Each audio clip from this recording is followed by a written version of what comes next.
Alhamdulillah. Alhamdulillah nahmaduhu wa nasta'inuhu wa nastaghfiruh wa na'udzu billahi min shururi anfusina wa min sayyiati a'malina may yahdihillahu fala mudilla lahu wa may yudlil fala hadiya lahu wa ashhadu an la ilaha illallah wahdahu la sharika lahu wa ashhadu anna Muhammadan abduhu wa rasuluhu.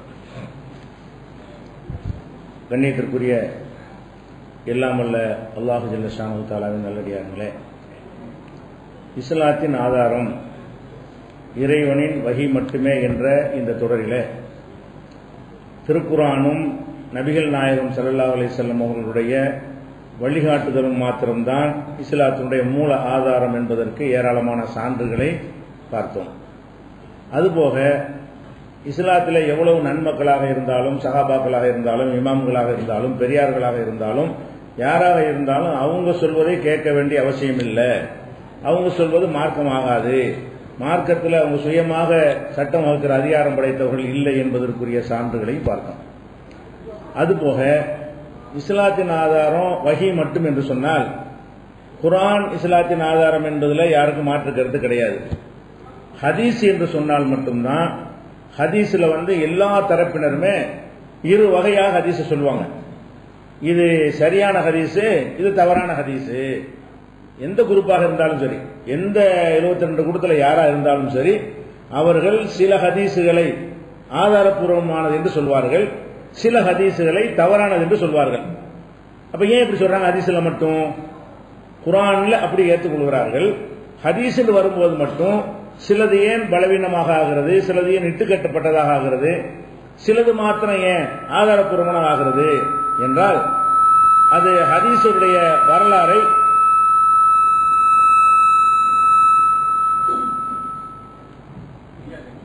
அப்ப ஹதீஸுடைய வரலாறை கொஞ்சம் தெரிந்து கொண்டால்தான் ஏன் இப்படி இந்த மாதிரி இரண்டாக பிரித்திருக்கிறார்கள் என்று வழங்க முடியும். இப்ப நபிகள் நாயகம் ஸல்லல்லாஹு அலைஹி வஸல்லம் அவர்களுக்கு அல்லாஹ்விடமிருந்து குர்ஆன் வருது. குர்ஆன் வந்த உடனே அந்த குர்ஆனுக்கு இரு வகையான பாதுகாப்புகளை ரசூல் ஸல்லல்லாஹு அலைஹி வஸல்லம் ஏற்படுத்துகிறார்கள். ஒரு வகையான பாதுகாப்பு என்னவென்று சொன்னால், அதை மக்களுக்கு சொல்லி மனப்பாடம் செய்ய வைக்கிறார்கள். அன்றைய அரபுகளுக்கு எழுத படிக்க தெரியாத அரபுகளுக்கு நினைவாற்றல் ரொம்ப ஜாஸ்தியாக இருந்தது. அதனால அவங்கள மனப்பாடம் செய்ய வைத்து காரிகள் என்கிற பெயர்ல நிறைய பேர் குர்ஆனை மனனம் செய்ய வைக்கிறார்கள். அதுபோக ஒவ்வொரு வசனமும் ஒவ்வொரு சூறாவும் வரும் பொழுதெல்லாம் வஹியை எழுதுவதற்கென்றே சிலரை நியமித்திருந்தார்கள். அவங்களை அழைத்து, இன்றைக்கு இன்ன வசனங்கள் வந்தன, எழுதி கொள்ளுங்கள், இது இந்த அத்தியாயத்தில் இந்த இடத்துல சேர்த்துக்கிறங்க, இது இந்த அத்தியாயத்தில் இதுக்கு பின்னாடி வச்சுக்கிறங்க என்று ஒவ்வொரு தடவை வஹி வரும் பொழுதும் அந்த வஹியை எழுதுவதற்கு எழுத்தாளர்களை வைத்து எழுதிக் கொள்வார்கள் குர்ஆனுடைய வசனங்களை. அப்ப குர்ஆன் என்பது எல்லா சஹாபாக்களும் இல்லாட்டாலும் அதிகமான சஹாபாக்களால் மனனம் செய்யப்பட்டு இருந்தது. அதே மாதிரி எழுத்துலையும் ரெக்கார்ட்ல என்ன செய்யப்பட்டுச்சு, எழுதி வைத்திருந்தார்கள். பல சஹாபாக்கள் ஒரு 15-20 சஹாபாக்கள் குர்ஆனை என்ன எழுதி வைத்தவர்களாக அறியப்பட்டிருக்கிறார்கள். அப்ப எழுதி வைத்திருக்கிற காரணத்தினாலையும் அந்த மனப்பாடம் செஞ்ச காரணத்தினாலையும் ரசூல் ஸல்லல்லாஹு அலைஹி வஸல்லம் மரணத்துக்கு பிறகு எல்லாருமா கூடி எழுதி வைத்தது மனப்பாடத்தை எல்லாம் வச்சு ஒத்து பார்த்து, யாராவது விட்டுருக்காங்களா, யாராவது சில வசனங்களை எழுதாம இருக்கிறாங்களா என்பதையெல்லாம் பார்த்து ஓதுறவங்களையும் விட்டு செக் பண்ணி எல்லாத்தையும் தொகுத்து ஒரு பிரதியாக ஆக்கிட்டாங்க. அந்த பிரதியைத்தான் தலைமுறை தலைமுறையா நமக்கு பாஸ் பண்ணிட்டு வர்றாங்க. எழுத்துக்கள் மாறி இருக்கலாம், அந்த உச்சரிப்புகள் மாறாது. அந்த எழுத்துடைய ஸ்டைலு அதெல்லாம் மாறி போயிருக்கும். அந்த காலத்து அரபி இப்ப கிடையாது. ஆனால் அந்த அவங்களும் அல்ஹம்துலில்லாஹி ரப்பில் ஆலமீன் தான் அந்த எழுத்தை வாசிப்பாங்க. இந்த எழுத்தை நாமளும் அல்ஹம்துலில்லாஹி ரப்பில் ஆலமீன் தான் வாசிப்போம். வாசிக்கிறது தான் முக்கியமான விஷயம். அப்படி அந்த குர்ஆன் பாதுகாக்கப்பட்டு வந்துருச்சு. இப்ப ஹதீஸை பொறுத்த வரைக்கும் ரசூல் ஸல்லல்லாஹு அலைஹி வஸல்லம் அவர்கள் குர்ஆன் இல்லாம பேசியிருப்பாங்க, அதான் ஹதீஸ். குர்ஆன்ல இல்லாம அவங்க செஞ்சு காட்டியிருப்பாங்க, அதான் ஹதீஸ். அதை நீங்க எல்லாம் ரெக்கார்ட் பண்ணிக்கிறங்க என்று ரசூல் ஸல்லல்லாஹு அலைஹி வஸல்லம் எந்த ஏற்பாடு செய்யல. ஹதீஸ்களை பொறுத்த வரைக்கும் அதை எழுதுவதற்கு சிலரை ரசூலுல்லாஹ் நியமிக்கவும் இல்லை. அல்லது ஒரு ஆர்டர் பண்ணி, நான் என்ன பேசினாலும் எழுத தெரிந்தவர்கள் எழுதி வைத்துக் கொள்ளுங்கள், எல்லாருக்கும் முடியாட்டாலும் யாருக்கு எழுத தெரியுமோ அவங்க அதை நோட் பண்ணி வைத்துக் கொள்ளுங்கள் என்று ரசூல் ஸல்லல்லாஹு அலைஹி வஸல்லம் சொல்லல. சொல்லாதனால என்ன ஆகுது, இன்னும் சொல்ல போனா அவங்க ஒரு தடை வேலை செய்யறாங்க. என்ன தடை செய்யறாங்க? இந்த குர்ஆன் எழுதுறாங்கல்ல, அவங்களுக்கு சொல்றாங்க, லா தக்துபு அன்னி கைரல் குர்ஆன், என் வழியாக குர்ஆனை தவிர எதையும் நீங்கள் எழுதக்கூடாது. ரசூல் ஸல்லல்லாஹு அலைஹி வஸல்லம் என்ன கட்டளை இடுறாங்க? எழுத்தர்கள் வந்துட்டாங்கல்ல, குர்ஆனை எழுதும் போதே ரசூல் ஹதீஸ் சொன்னாங்கன்னு வைங்க, அது பக்கத்தில் எழுதிட்டாங்கன்னு சொன்னா குர்ஆனும் ஹதீஸும் கலந்து போயிடும். அப்ப குர்ஆனோட தன்னுடைய சொல் கூட கலந்து, அதுவும் வஹியா இருந்தாலும் குர்ஆனை பொறுத்த வரைக்கும் அந்த சொல்லும் வஹி, கருத்தும் வஹி. ஹதீஸை பொறுத்த வரைக்கும் கருத்து தான் வஹி, அந்த சொல்லு ரசூலுல்லாஹ்வுடைய சொல்லு. ஒரு மெசேஜ் உள்ள வர அதுக்குரிய வார்த்தைகள் யாருடையது? ரசூலுல்லாஹ்வுடையது. அப்ப அதுவும் வஹியா இருந்தாலும் ரசூல் ஸல்லல்லாஹு அலைஹி வஸல்லம் என்ன சொல்றாங்க மக்கள்கிட்ட, எழுதுறவங்கள்ட்ட சொல்றாங்க, லா தக்துபு அன்னி கைரல் குர்ஆன், குர்ஆனை தவிர வேற எது நீங்க என்னிடமிருந்து எழுதவே கூடாது. வமன் கதப அன்னி, என் வழியாக யாராவது எழுதி இருந்தால் கைரல் குர்ஆன், குர்ஆன் அல்லாது நீங்கள் எழுதி வைத்திருந்தீர்களே ஆனால் ஃபல் யம்ஹு, அதை அழித்து விட வேண்டும். குர்ஆன் தான் எழுதணுமே தவிர குர்ஆன் இல்லாம எதையாவது நான் சொன்ன விஷயம் தான் அது, நான் சொன்ன விஷயத்தை நீங்கள் எழுதி வைத்திருந்திருப்பீர்களே ஆனால் அதை அழித்து விட வேண்டும். ஹத்தீசு அன்னி, என் வழியாக அறிவியுங்கள், எழுதி வைக்காதீங்க. என் வழியா நான் சொன்னதை என்ன செய்யுங்க, தெரிஞ்சவங்களுக்கு சொல்லுங்க, அடுத்த மக்களுக்கு எத்தி வைங்க. ஆனா அதை எழுதி ரெக்கார்ட் பண்ணி விடாதீர்கள் சொல்லிட்டு, ஆனா அது ஒரு எச்சரிக்கை சேர்த்து சொல்றாங்க. ஒமன் கதப அலைய முத்தாமிதன் ஃபல்யதபவ்வ மகாதஹு மினன் நார், யார் என் பெயரில் வேண்டுமென்று இட்டு கட்டியதா சொல்லுகிறானோ அவன் நரகத்தில் தன்னுடைய இடத்தை பதிவு செய்து கொள்ளட்டும். அதனால அறிவிக்கிறேன் விட்டு அடிச்சிடாதீங்க, கரெக்டா சொல்லுங்க, நான் சொன்னதை மட்டும் சொல்லுங்க இப்படின்னு ரசூல் ஸல்லல்லாஹு அலைஹி வஸல்லம் அவர்கள் மக்களுக்கு சொல்றாங்க. இது 7702. இது மக்களுக்கு சொன்ன மாதிரி வந்தாலும் இது அனைத்து மக்களுக்கும் சொன்னது இல்லை. இந்த ஹதீஸை பொறுத்த வரைக்கும் பொதுவாக சொன்னதாக தான் வருது, எழுத்தர்களுக்கு மட்டும் போட்ட கட்டளையாக வரலை. என் வழியாக குர்ஆனை தவிர எதையும் எழுதாதீர்கள்ங்கிறது யாரும் எழுதக்கூடாதுங்கிற கருத்தில் இருந்தாலும் ரசூல் ஸல்லல்லாஹு அலைஹி வஸல்லம் அவர்கள் வேற ஆட்களுக்கு எழுத அனுமதி கொடுத்திருக்கிறார்கள். வேற வேற சந்தர்ப்பங்கள்ல அவங்களுடைய சொற்களையும் எழுதி கொள்ள அனுமதி கொடுத்தார்கள். அப்பனா இது யாருக்கு சொன்னது? அப்ப இது இவங்களுக்கு மட்டும் உள்ளது, குர்ஆனோட கலந்துடக்கூடாதுன்னு தான் சொன்னாங்களே தவிர சில சஹாபாக்கள் அவங்களா விருப்பப்பட்டு குர்ஆனை எழுதாதவங்க, குர்ஆனை தொகுக்காத சஹாபாக்கள் அவங்களுடைய ஒரு பாதுகாப்புக்காக வேண்டி, அவங்களுடைய நாலேஜை திருப்பி ரெஃபர் பண்ணுவதற்காக வேண்டி, ரெஃபரன்ஸுக்கு வேணும்ல, அதுக்காக வேண்டி எழுதியும் கொண்டார்கள். அதுக்கு ஆதாரம் சொல்வதாக இருந்தால் ரசூல் ஸல்லல்லாஹு அலைஹி வஸல்லம் அவர்கள் அந்த கடைசி ஹஜ்ஜில் ஒரு உரை நிகழ்த்துவாங்க. உரை நிகழ்த்தும் போது சில கேள்வி எல்லாம் கேட்டவுடனே அப்ப அந்த அபூஷான்னு ஒருத்தர் வந்திருப்பார், அபூஷான்னு சொல்லி ஒருத்தர் அந்த கூட்டத்தில் வந்திருப்பார். அப்ப ரசூல் ஸல்லல்லாஹு அலைஹி வஸல்லம் கேட்பாங்க, இதை நீங்க சொன்னது எழுதித்தாங்க, எனக்கு நான் வெளியூர்ல இருந்து வந்திருக்கிறேன், நீங்க சொன்ன விஷயத்தை போய் நான் மக்களுக்கு சொல்லணும், இதுகளை யாபம் பண்ணிக்கிட்டு போய் எனக்கு சொல்ல முடியாது, எனக்காக நீங்கள் எழுதி தரங்கள் அப்படின்னு அவர் கேட்கிறாரு. அப்ப ரசூல் ஸல்லல்லாஹு அலைஹி வஸல்லம் என்ன செய்யறாங்கன்னா, உக்துபூலி அபிஷா, இந்த அபூஷாக என்பவருக்கு நீங்க எல்லாம் எழுதி கொடுங்க, யார் எழுத தெரிஞ்சு இருப்பாங்களோ அவங்களை ஆர்டர் பண்ணிருப்பாங்க. அப்ப அவர் கேட்டது என்ன செய்வாரு, இன்னென்ன விஷயங்களை ரசூல் ஸல்லல்லாஹு அலைஹி வஸல்லம் இந்த தேதியில் இந்த இடத்தில் வைத்து உரை நிகழ்த்தினார்கள் என்று எழுதி அவருக்கு கொடுக்கறாங்க. அப்ப எழுதக்கூடாது என்ற கட்டளை பொதுவானதா இருந்தா இவங்களுக்கு எழுதி கொடுக்க ஆர்டர் பண்ணிருக்க மாட்டாங்க. இது ஹதீஸ் தான். இது கடைசி ஹஜ்ஜில் ஆற்றிய உரை ஹதீஸ் தான், அது குர்ஆன் வசனம் இல்ல தானே. குர்ஆன் வசனமா இல்லாம இருந்தும் கூட அவங்களுடைய உரையை எழுதி தர வேண்டும் என்று ஒருவர் கேட்கிறார் ஹஜ்ஜில, கடைசி ஹஜ்ஜில. அதை எழுதி கொடுக்கும்படி ரசூலுல்லாஹ் ஆர்டர் பண்றாங்க. ஆர்டர் பண்ணா எழுதி கொடுத்திருப்பாங்க. இது எங்க இருக்குன்னா, இது புகாரியில 2434 6880. அப்ப எழுதலாம்னு விளங்குது. குர்ஆனை எழுதுறது தனி விஷயம், ஹதீஸுகளை எழுதலாமான்னு கேட்டா அவங்க தான் எழுதக்கூடாது. குர்ஆனை எழுதுறவங்க எழுதுனா குழப்பிடுவாங்க.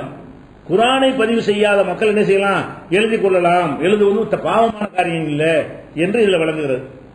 அதே மாதிரி இன்னொரு ஹதீஸ் என்னன்னா,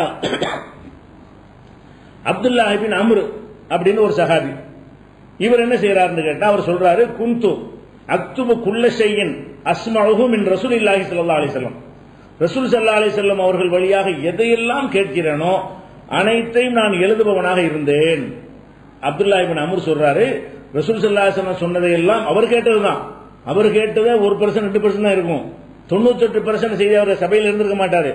அவர் கேட்ட விஷயங்களை நான் இதையெல்லாம் ஹதீஸ் தொகுத்து எழுதலவர், அவர் கேட்ட விஷயங்களை மட்டும் எழுதிக்கிட்டாங்க. என்ன சொல்றாருன்னு கேட்டா, அக்துபு குல்ல ஷை, குன்து அக்துபு குல்ல ஷைஇன் அஸ்மஉஹு மின் ரசூலில்லாஹி ஸல்லல்லாஹு அலைஹி வஸல்லம், ரசூல் ஸல்லல்லாஹு அலைஹி வஸல்லம் அவர்கள் வழியாக நான் எதையெல்லாம் கேட்டேனோ அதையெல்லாம் நான் எழுதி வைப்பவனாக இருந்தேன்.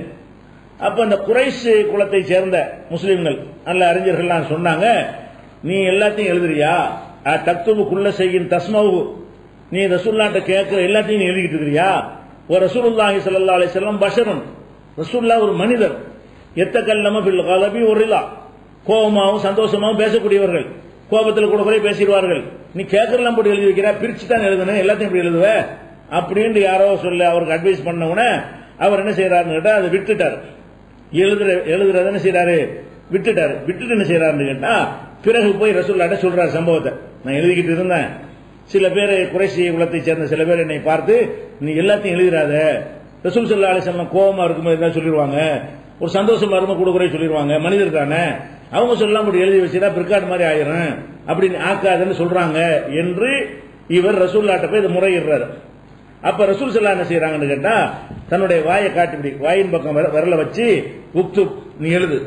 இப்போ வல்லதி நஃப்ஸி பியதிஹி, என்னுடைய உயிர் யாருடைய கைவசத்தில் இருக்கிறது அவன் மீது ஆணையாக, மா யஹ்ருஜு மின்ஹு இல்லா ஹக்குன், இதிலிருந்து இந்த வாயை காட்டுறாங்க, இதிலிருந்து உண்மையை தவிர வேற எதுவும் வராது, என் வாயில் இருந்து உண்மையை தவிர எதுவும் வராது, நீ எழுதிக்க.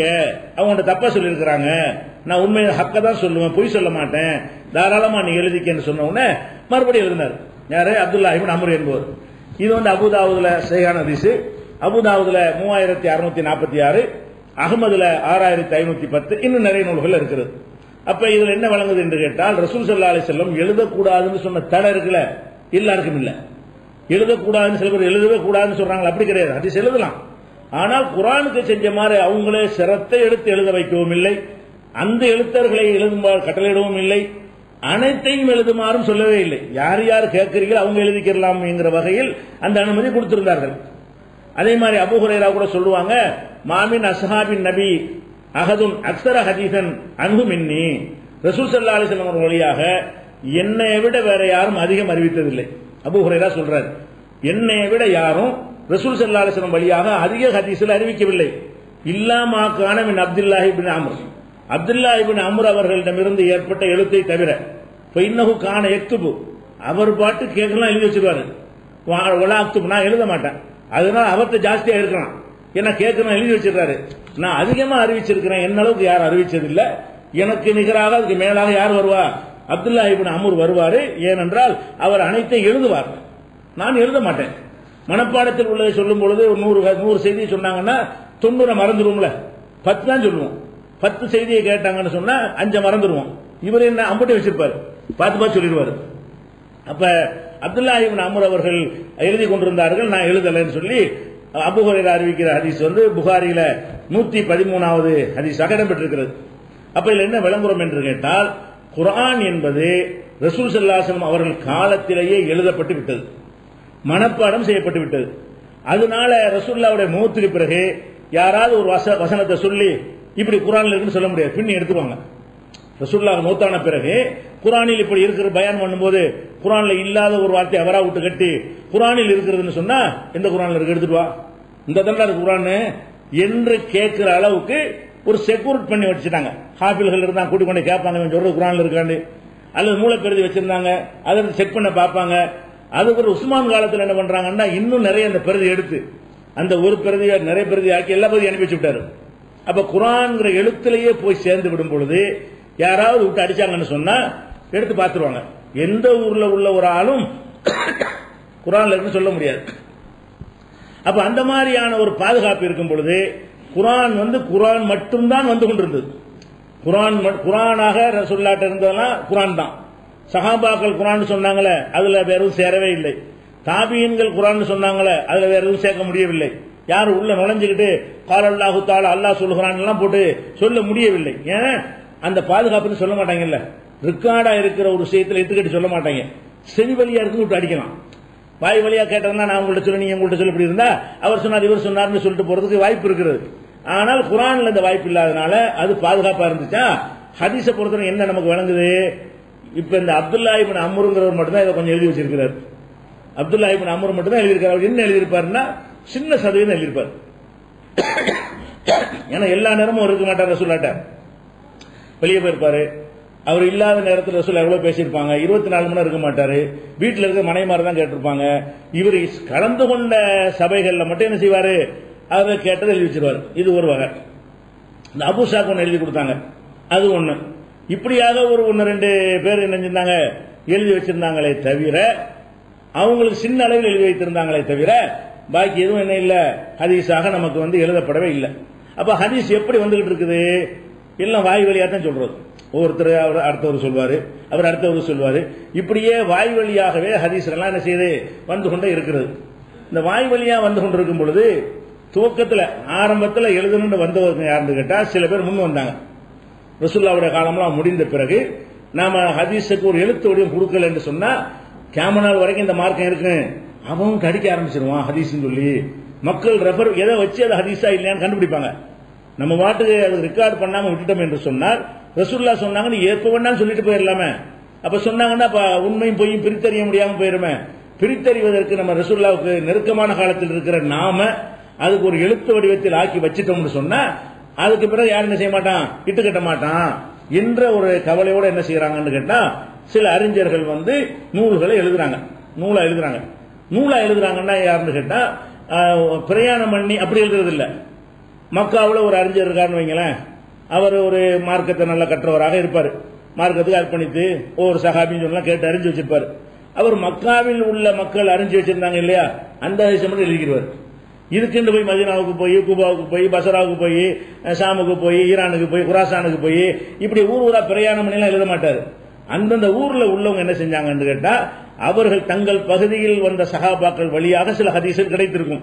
அது மக்கள் மத்தியில் பரவலா சொல்லப்பட்டுக்கிட்டு இருக்கும். சில சஹாபி மக்காவுக்கு போயிருப்பாரு, அந்த சஹாபி அடுத்த மக்களுக்கு சொல்லியிருப்பாரு. அப்படி செவி வழியாக மக்கள்கிட்ட சுத்திக்கிட்டே வந்துகிட்டு இருக்கும். அந்த மாதிரியான செய்திகளை எழுதணும்னு சொல்லி முயற்சி பண்ணி முதல்ல எழுதினவர் இப்னு ஜுரைஜ்ங்கிறவர். இவர் தான் முதல்ல ஹதீஸ்ங்கிறத ரசூலுல்லாஹ் காலத்துக்கு பிந்தி ஒரு எழுத்து வடிவமாக்கணுங்கிறதுக்கு முயற்சி பண்ணி இவர் 150 உள்ளவர், 150 மரணித்தவர், பிறந்தவர் கூட கிடையாது. 150 மரணித்தவர் சொன்னா ஒரு 60-70 சேர்த்துக்கிட்டு பாத்துக்கிறோங்க. அப்ப ரசூலுல்லாஹ் காலத்துக்கு ஒரு நெருக்கத்தில் உடையாந்துறாரு. ரசூல் ஸல்லல்லாஹு அலைஹி வஸல்லம் மரணித்து ஒரு 100 ஆண்டு அந்த ரேஞ்சில் என்ன செய்யறாருன்னு கேட்டா இவர் வந்து ஹதீஸை தொகுக்கிறார். இவர் வாழ்ந்த மக்காவில் உள்ள ஹதீஸை மட்டும் இவர் தொகுக்கிறார். ஒவ்வொருத்தரும் அவங்கவுங்க வாழ்ந்த ஊர்ல தான் தொகுப்பாங்க. அதுல தொகுக்கும்போது என்ன செய்யறாருன்னு கேட்டா ரசூலுல்லாஹ் சொன்னதை மட்டும் எழுத மாட்டாரு. இப்பதான் நம்ம ரசூலுல்லாஹ் சொன்னது, சஹாபி சொன்னது, தாபி சொன்னது பிரிக்கிறோம். சஹாபாக்கள் வழியா வந்த எல்லாத்தையும் எழுதுறது. ரசூலுல்லாஹ் சொன்னாலும் சரி, அபூபக்கர் சொன்னாலும் சரி, உமர் சொன்ன செய்தியா இருந்தாலும் சரி, இது மாதிரி என்ன ஒரு செய்தி கிடைத்தாலும் அதை எல்லாம் மார்க்க சம்பந்தப்பட்டதாக என்ன செய்தி கிடைத்தாலும் அவங்க எழுதி வைக்க ஆரம்பித்தார்கள். ஹிஜ்ரி 150. அப்ப என்ன செய்யல, இந்த செய்திகளை வந்து திரட்டி அனைத்து ஹதீசுகளையும் வைத்து திரட்டக்கூடிய நிலையில் இருக்கவில்லை. அடுத்து 150 அவர் செஞ்சிட்டாரா, 153 ஒரு 3 வருஷம் கழிச்சு மாமர் பின் ராஷித் என்கிற ஆளு, இன்னொரு 3 வருஷம் கழிச்சு சாயித் பின் அபி அரூபா என்கிற ஆளு, அதுக்கு ஒரு 160 10 வருஷம் கழிச்சு சோபா என்கிறவர், 163 சுஃபியான தௌரி, அபு அவானா ஹம்மாத் இப்னு சலமா 176 இவங்க வாழ்ந்தது. மாலிக் இமாம் வந்து 179 மரணிக்கிறாங்க. இப்னுல் முபாரக் 181, ஹுசைன் 188, ஜரீர் 188. இந்த 188 இந்த காலம் வரைக்கும் உள்ளவங்க எல்லாம் ஹதீஸ்ல என்ன செய்யறாங்க, அவங்க பகுதியில் உள்ள எழுதுறாங்க.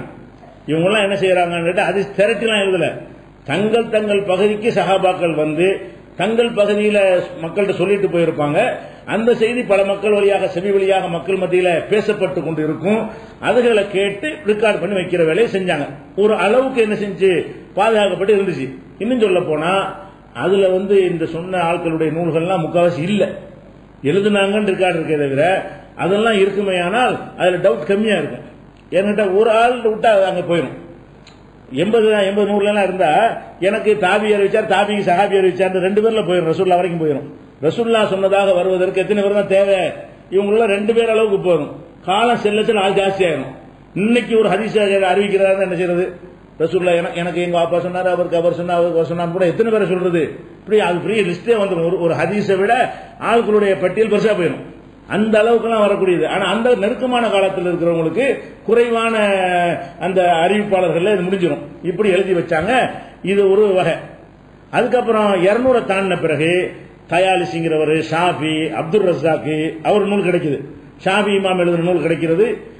தயாலிசி முஸ்னத் ஷாஃபின்னு பேரு இப்பவும் கிடைக்கிறது. அபுதாவுது தயாலிசி, இந்த அபுதாவுது இல்ல, இன்னொரு அபுதாவுது. அபுதாவுது தயாலிசிங்கிறவர் எழுதுனது 204. அப்துல் ரஸாக் என்பவர் முஸன்னஃப்னு ஒன்று எழுதினாரு 211. அதெல்லாம் இப்ப கிடைக்கதான் செய்யுது. சயீத் இப்னு மன்சூர், அலி இப்னு அல்-ஜாதி, இப்னு அபி ஷைபா இவங்க எல்லாம் இதெல்லாம் கிடைக்கிற நூல்கள். அதாவது 188 வரைக்கும் உள்ள ஆளுக்கு எழுதுனதெல்லாம் எழுதுனாங்க. 1-2 எழுத்து பிரதியா இருக்கிறது, மக்கள்கிட்ட பெரிய அளவில் அது ரீச் ஆகி கொள்ளவில்லை. 200க்கு மேல வந்த நூல்கள் எல்லாம் இன்றைக்கும் என்ன செய்யறது கிடைக்கிறது. இவங்களும் திரட்டி என்ன செய்யறாங்க எழுதுறாங்க. இவங்கெல்லாம் என்னன்னு கேட்டா மெனக்கெட்டு எழுதுறவங்க. இவங்க என்னன்னா அந்த ஊர்ல உள்ளது மட்டும் இல்லாம மதீனாவுல ஜரீர் இருந்தார், மக்கள் இருந்தாரா, அங்க போயிட்டு அவரை சொன்ன ஹதீஸையும் திரட்டிக்கிறது, மதீனாவுக்கு வர்றது, அங்க சொன்ன ஹதீஸையும் திரட்டிக்கிறது, கூபாவுக்கு போறது. எங்கெல்லாம் இஸ்லாமிய அறிஞர்கள் இருப்பதாக அறியப்படுகிறார்களோ, எங்கெல்லாம் சஹாபாக்களுடைய தாக்கம் இருந்ததாக கேள்விப்படுகிறார்களோ, அங்கெல்லாம் போய் தொகுத்து எழுதுனது. பல ஊர் ஆட்களுடைய ஹதீஸ் இருக்கு. இவங்கெல்லாம் 200க்கு முந்தி உள்ள ஆளுக்கு ஹதீஸ் எல்லாம் பாத்தீங்கன்னா பல ஊர் ஆட்களுடைய ஹதீஸ் இருக்காது. ஒரு ஊர்ல பரவி இருந்த ஹதீஸ் மட்டும்தான் தெரியும். அப்ப இதை கொஞ்சம் பிராடாக்கி என்ன செய்யறாங்க, இவங்க எல்லாம் எழுதுறாங்க. அதே மாதிரி இப்னு அபி ஷைபா, இஸ்ஹாக் இப்னு ராஹவி அதெல்லாம் அந்த கிதாப்ல இருக்குது. முஸ்னத் அஹ்மத் இருக்கு, தாரமி இருக்குது. இவங்க எல்லாம் என்ன செய்யறாங்கன்னா அந்த எல்லா பக்கமும் சுத்தி எழுதுறாங்க. அந்த வரிசையில தான் புகாரி வந்து 256ல வர்றாரு. புகாரி சிறந்த ஹதீஸ்ங்கிறோம்ல, இந்த புகாரிங்கிறவர் 256. அதுக்கு முன்னாடி இருக்க 40-50 பேர் எழுதியிருக்காங்க ஹதீஸுகளை. இன்னும் முஸன்னஃப் அப்துர் ரஸாக் பெரிய பெரிய வால்யூம் கொண்டது. முஸ்னத் அஹ்மத் இருக்கு, அஹ்மது வந்து புகாரியோட உஸ்தாத். அஹ்மது பின் ஹம்பல்னு சொல்றோம்ல, ஹம்பல் இமாம்ங்கறாங்க 4 மதுஹப்ல, அவருக்கு மதுஹப் சம்பந்தம் இல்ல, அவர் ஹதீஸ்களை மேதை. அப்ப அஹ்மது பின் ஹம்பலுடைய மாணவர் தான் புகாரி. அஹ்மது பின் ஹம்பல் எழுதின முஸ்னத் அஹ்மது புகாரியை விட 7 மடங்கு பெருசு இன்னைக்கு ஹதீஸ் எண்ணிக்கையில. அவ்வளவு பெரிய அளவுக்கு உள்ள வால்யூம் கொண்டது எது? அஹ்மது. அப்ப புகாரியை விட ஜாஸ்தியாக மத்தவங்க எல்லாம் எழுதியிருக்கிறாங்க. முஸன்னஃப் அப்துர் ரஸாக் ரொம்ப பெருசு தான். முஸன்னஃப் இப்னு அபி ஷைபா என்பது அதுவும் ரொம்ப பெருசு தான். அப்ப பெரிய பெரிய நூல்கள்லாம் வந்து தொகுத்து எழுதியிருக்கிறாங்க. இந்த புகாரியுடைய இது மட்டும் எதனால அவர் 256ல வர்றாரு. இந்த 256ல வந்து அவர் என்ன பண்றாருன்னா, இதை வந்து நம்ம கொஞ்சம் நெறிப்படுத்தணும், என்ன கேட்டதெல்லாம் எழுதக்கூடாது, அதை கொஞ்சம் கரெக்டான செய்திகள் தான் எழுதணும், ஃபில்டர் பண்ணி எழுதணும்னு சொல்லி சஹீஹானதை எது ஆட்களை வச்சு எடை போட்டு சஹீஹானதான் எழுதணுங்கிற ஒரு நிலைப்பாட்டுக்கு யார் வர்றா? புகாரியுடைய காலத்தில் வாழ்ந்தவர்கள் தான் அந்த மாதிரியான ஒரு கருத்துக்கு வந்து, அதுக்கப்புறம் முஸ்லிம்லாம் எடுத்த 261, இப்னு மாஜா 275, திருமதி 279, ஹாரிஸ் முஸ்னத் ஹாரிஸ் கிடைக்குது 282, இப்னு அபி ஆசிம் சுன்னான் ஒரு புக் எழுதியிருக்காரு 287, பஸ்ஸார் இப்பவும் கிடைக்குது, நசை கிடைக்குது 303, அவரு அபு யாலா இப்பவும் கிடைக்கிறது அந்த புக்கு 307, இப்னு ஹுசைமா 311, இவங்கெல்லாம் ரொம்ப பின்னாடி ஒடியாந்துறாங்க. இப்னு ஹிப்பான் 354, தபுரானி 360, அப்ப தாரகுத்தினி 405 உடைய தபுரானி 385, தாரகுத்தினி 405, ஹிஜ்ரி 405க்கு பிறகு ஹதீஸ்ல தேடி தேடி தொகுக்குறாங்க. ஆளுக்கு ஜாஸ்தியா இருக்கும். தாரகுத்தினில பாத்தீங்கன்னா ஒரு ஹதீஸுக்கு ரசூலுல்லாஹ் இடையில 10-15 பேர் தேவைப்படும். புகாரிக்கு 5-6 பேர் தான் தேவைப்படும். அதுக்கு முந்தின ஆட்களுக்கு 2-3 பேர் தான் அறிவிப்பாளர் இருப்பாங்க. ஒரு ஹதீஸ் எடுத்தா எனக்கு இவர் சொன்னார், அவருக்கு அவர் சொன்னார், அவருக்கு ரசூலுல்லாஹ் சொன்னார், முடிஞ்சு வச்சுக்கல. அந்த மாதிரியா இருக்கும். இப்படி எல்லாம் இருந்தார்கள். அதே மாதிரி இந்த ஹாக்கிம் அவர் 430, அபு நைம் 454, பைஹகி நம்ம சொல்றோம் அவர் 480 இருக்கிறது 500ல வர்றாரு. ரசூலுல்லாஹ் மூத்தா போய் ஹிஜ்ரி 500ல வந்து எழுதுறாரு. இப்னு அசாக்கிர் 571 வரைக்கும் இந்த மாதிரி ஓடுது. அப்ப கிட்டத்தட்ட 600 முடிகிற வரைக்கும், அதாவது 150ல ஆரம்பித்து ஹிஜ்ரி 600 முடிகிற வரைக்கும் ஹதீஸ்களை தொகுத்துக்கிட்டே இருக்கிறாங்க.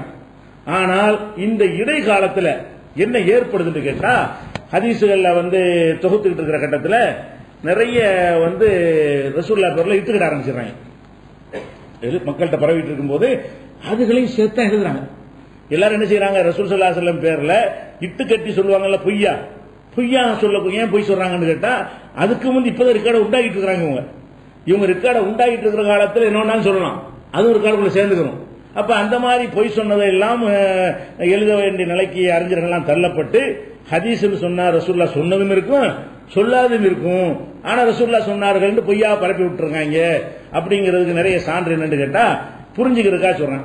சில ஹதீஸ்கள் உங்களுக்கே தெரியும். அது இப்ப ரசூல் ஸல்லல்லாஹு அலைஹி வஸல்லம் வந்து சொன்னதாக சொல்லப்பட்டிருக்கு, அல் பாதஞ்சான் ஷிஃபாவு குல்லி தாயின், அதாவது கத்தரிக்காய் இருக்குல்ல, அது வந்து எல்லா நோய்க்கும் நிவாரணம் என்று ரசூலுல்லாஹ் சொன்னார்கள். இது எப்படி இருக்க முடியுமா? எல்லா நோய்க்கும் நிவாரணம் ஆகுமா? ஆகாது. கத்தரிக்காயில் அப்படி இருக்குன்னு ஏதாவது மெடிக்கல்லையாவது இருக்கான்னு கேட்டால் அதுவும் கிடையாது. சாப்பிடாத கத்தரிக்காய் கரப்பான்னு என்ன செய்யறாங்க, சாப்பிட வேணாம் அந்த காலத்தில் சொல்லிட்டு இருக்காங்க.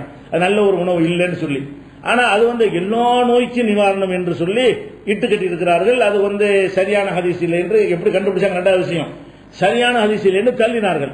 இது ரசூலுல்லாஹ் சொன்னா இருக்க முடியாது. அப்ப கேட்டதெல்லாம் ஏத்துக்கணும்னா இதை ஏத்துக்கிற வேண்டியதானே, இதை ஏத்துக்கிற வேண்டிய நிலைமை வந்துடும். அதே மாதிரி வந்து உங்க சொல்றாங்க, அதாவது அழைக்கும் பில் அதசி பையனுக்கு முபாரக்கும், பருப்பை விட்டுறாதீங்க, பருப்பு சாப்பிட்ற மட்டும் விட்டுறாதீங்க, அது பரக்கத்தானதுன்னு ரசூலுல்லாஹ் சொன்னாங்க. இது சொல்றதுக்கு ரசூல் வந்தாங்க. பருப்பு சாப்பிடக்குள்ள அது அவன் தெரிஞ்சு அவன் சாப்பிட்டுக்க மாட்டானா? இது ரசூல்லா வராட்டி பருப்பு சாப்பிட மாட்டானா? ரசூல்லா ஏத்துக்கிறாங்க ஜாஸ்தி பருப்பு சாப்பிடுறாங்க. பருப்புக்கு இது வந்து மார்க் நபியுடைய குட்டி. அதெல்லாம் வந்து என்ன செய்யறாங்க? அலைக்கும் பில்லாத நீங்கள் பருப்பை விட்டு விடாதீர்கள், இன்னஹு முபாரக்குன், அது பரக்கத்தானது. 70 நபிமார்கள் இந்த பருப்பை புனிதம் என்று சொல்லி இருக்கிறார்கள். 70 நபிமார்களுடைய நாவில பருப்பை புகழ்ந்து பேசியிருக்கிறார்கள். இப்படிலாம் ஹதீஸுங்க ரசூலுல்லாஹ்வுடைய பேர்ல தான். அதே மாதிரி வந்து லவ்கானல் அர்சு ரஜுலன் லகான ஹலீமன், அரிசி இருக்குல்ல, அரிசி மட்டும் ஒரு மனிதனாக இருக்குமே ஆனால் அது ரொம்ப சகிப்புத்தன்மை உடையதாக இருந்திருக்கும். ஏதாவது மீனிங் இருக்காது. இது ரசூலுல்லாஹ் சொல்ற மாதிரி இருக்கு, ஒரு நபி பேசுற மாதிரியா இருக்கு. அரிசியா மனுஷனாவது? அரிசி நல்ல போட்டு மிதிச்சு கிச்சு பண்றாங்க இல்ல, சகிச்சுட்டு இருக்கான். அதுக்கு அறிவா இருக்கு சகிச்சுட்டு இருக்கிறதுக்கு. மனிதனை சொல்ல உயிரினங்கள் தான் சகிக்கிற மாதிரிலாம் வரும். பூமி தான் அது பிரச்சனை ரொம்ப சகிச்சுட்டு இருக்கு. எல்லாரும் மிதிக்கிறோம், உதைக்கிறோம், மலத்தலம் கழிக்கிறோம். உலகத்திலே பொறுமைண்டா பூமின்னு சொல்ல முடியுமா? சகிக்கிறதுனா அதுக்கு அறிவு இருந்து அந்த வழியை உணர்ந்து கஷ்டமா இருக்குன்னு சொல்லி அதுக்கு பேர் தான் சகிக்கிறது. இது சகிக்காம என்ன பண்ணிடணும் நம்மளது? பூமி என்ன பண்ண முடியும்னா அது பாட்டுக்கு இருக்கும். ஏறி போனால் அது ஒண்ணும் இல்ல, அது வலிக்குமா கஷ்டமா இருக்குமா? அதுக்கு ஒண்ணுமே இருக்காது. கட்டுறது மேல கட்டுறது ஏற்ற லோடு ஜாஸ்தியா இருக்கு சொல்லுமா? அது பூமி அது மாதிரிலாம் சொல்லக்கூடாது. அதாவது இப்ப அது அரிசி பொறுமையா இருக்கு, பொறுமைக்கு உதாரணம் அரிசி, இதுக்கு உதாரணம் ஜீவன் இல்லாத இதை சொல்லக்கூடாது, உயிரற்றவைகளை சொல்லக்கூடாது. அது மாதிரி சொல்றாங்க. மா கலகு ஜாயுன் இல்லா சுபகு, பசித்த யாரு அரிசியை சாப்பிட்டாலும் வயிறு நிறையாமல் இருக்காது. இது வேணா சொல்லுவானே, இது யாருக்கு தெரியாது? பசிச்சா அரிசி சாப்பிட்டா வயிறு நிறையும் ரசூலுல்லாஹ் சொல்லணுமா? இதை போய் ரசூலுல்லாஹ் சொல்லி பதிவு பண்ணுவாங்களா? அரிசியை பசித்தவன் அரிசி சாப்பிட்டால் வயிறு நிறையும் இப்படின்னு சொன்னா தெரிஞ்ச விஷயம் தான். இந்த தெரிஞ்சதை ஒரு தத்துவம் சொன்னா கிறுக்குன்னு நினைப்பான். இது யாருக்கிட்ட தெரியாது? நெருப்பு சுடுங்கிற சொல்லி கொடுக்கலாமா? நெருப்பு இருக்கிறதே அது சுட்டு விடும் அப்படின்னு நான் சொன்னா என்ன செய்வீங்க? குழந்தைக்கு சொல்லிக் கொடு, எடுக்க பண்ணுச்சான்னு சொல்லிக் கொடுக்கலாம். மக்கள் மத்தியில் பயன் பண்ணும்போது மக்களே நெருப்பின் பக்கம் போய் விடாதீர்கள், நெருப்பு கை வைத்து விடாதீர்கள், நெருப்பு சுட்டு விடும் என்ன செய்வான்? இவனை யாரும் பிடிச்சிட்டு வந்தாலும் கேட்க மாட்டான், கேட்பானா இல்லையா? அப்ப ரசூல் ஸல்லல்லாஹு அலைஹி வஸல்லம் சொல்லுவாங்களா? இந்த மாதிரி சொல்றாங்க. அரிசி சாப்பிட்டீங்கன்னு வைங்க வயிறு நிறையாம இருக்காது, எதை சாப்பிட்டாலும் தான் நிறையும். அரிசி மட்டுமா வயிறு நிறைக்கி? அந்த பள்ளத்தை நிறைக்கிறது எதை கொண்டு போட்டாலும் என்ன செய்யும்? வயிறு நிறைஞ்சு போயிடும். இதெல்லாம் வந்து ரசூலுடைய இதெல்லாம் ரசூலுல்லாஹ் சொன்னாங்கன்னு பார்க்கும்போது என்ன செய்யும்? ஒரு வாரியான ஆளா இருப்பார்கள், இருக்க ஒரு உலர் இருப்பார்கள் அப்படி நினைப்பான்ல. இதுக்காக எதிரிகள் செஞ்சிருக்காங்க ரசூலுல்லாஹ் பத்தி. அவர் பெரிய சீர்திருத்தம், புரட்சி, அனல் பறக்கிற தீவிர பிரச்சாரம் இதெல்லாம் செஞ்ச ரசூல எப்படி ஆக்க பார்க்க இந்த ஹதீஸ்கள்லாம் ஒரு விவரம் கட்ட ஒரு ஆள் மாதிரி, சும்மா அர்த்தம் இல்லாம உளர்ற ஒரு ஆள் மாதிரியும் காட்டுகிறது. இப்படி எல்லாம் ஹதீஸ்கள் என்ன செஞ்சாங்க? சொன்னாங்க. அதே மாதிரி வந்து இன்னொரு ஹதீஸை பாருங்க. மல்லம் யகுல்லஹு மாலும் யதஸத்தகு பிஹி, உங்கள்ட்ட தர்மம் செய்ய, எல்லாரும் தர்மம் செய்யணும். கண்டிப்பா தர்மம் செய்ய காசு இல்லைன்னு வைங்க. யகூதி நசாரா இருக்காங்கல்ல, அவங்க வந்து டெய்லி 2 லானத்து பண்ணி விட்டுரு, லானத்து செஞ்சிருங்க. காசு இல்லைன்னு சொன்னா யகூதி நாசமா போய்விட்டும், நசாரா நாசமா, தர்மம் செஞ்சு கிடைச்சிருமா? இது இப்படி செய்யல, இதான் மார்க்கம். டெய்லி போய் என்ன செய்யணுமா? காசு வசதி காசு உள்ளவங்க தர்மம் செய்யுங்க, காசு இல்லாதவர்கள் செய்யணும்னா பொல் அனில் யகூத ஒன் நசாரா, யகூதி நசாராக்களை லானத்து செய்யுங்கள். பேர சொன்னீங்க லானத்து செய்யுங்க, பொதுவாகவும் செஞ்சுக்கலாம். யகூதி நசாராவை திட்டிட்டீங்கன்னு சொன்னா நீங்க தர்மம் செஞ்சுக்கலாம். ஒரு தடவை திட்டினா ஒரு தர்மம், 2 தடவை திட்டினா 2 தர்மம், உட்காந்துட்டு திட்டிட்டு இருந்தீங்களேன் பணக்காரனா மிஞ்சி எங்க போயிடலாம்.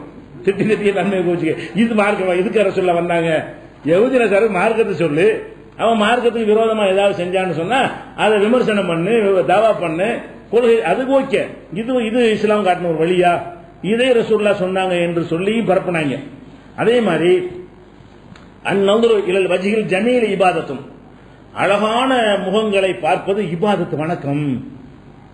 இபாதத்துல தொழுகணும் மட்டும் வணக்கம் நினைக்காதீங்க. அழகான முகம் இருக்குன்னு வைங்களேன், அதை பார்த்து ரசிச்சுக்கிட்டே இருக்கிறது இபாதத்து. அப்ப எங்க கொண்டே விடு? அழகான முகத்தை பாருன்னா என்ன சொல்ல வர்றாங்க? இதெல்லாம் வந்து ஒரு வேற மாதிரி சின்ன அர்த்தத்தில் சொல்றாங்க. அப்படி இந்த மாதிரியாவோ காமுகனா இருக்கிற உணவு ஒருத்தர் நினைக்கிறான், இதை ரசூலுல்லாஹ் அவர்களை கட்டியிருக்கிறான். அழகான முகத்தை பார்ப்பது இபாதத்து என்று இதெல்லாம் ஹதீஸ் கிதாபுகள்ல இருக்கிறது. இட்டுக்கட்டப்பட்ட ஹதீசுகள் என்று பின்னாடி உள்ள அறிஞர்கள் ஒதுக்கி இருக்கிறார்கள்.